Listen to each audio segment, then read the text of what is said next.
বিবেক দিয়ে কাউকে বিশ্বাস করলে সেটা হয় বিশ্বাস, আবেগ দিয়ে কাউকে বিশ্বাস করলে সেটা হয় অন্ধবিশ্বাস। বিশ্বাস ভেঙে গেলে মানুষের কষ্ট হয়, কিন্তু অন্ধবিশ্বাস ভেঙে গেলে মানুষ অবাক হয়ে যায়, কিছু বলার ভাষা হারিয়ে যায়। মানুষ যেন মেরুদণ্ডহীন প্রাণী হয়ে যায়, কষ্ট যেন সীমাহীন হয়ে যায়।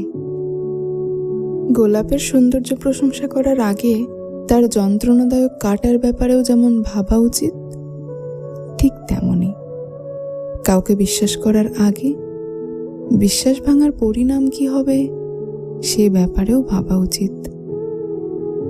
এক হাঁড়ি দুধ নষ্ট করাতে যেমন এক ফোঁটা লেবুর রস যথেষ্ট, ঠিক তেমনি বিশ্বস্ততা নষ্ট করাতে হালকা সন্দেহ করানোটাই যথেষ্ট।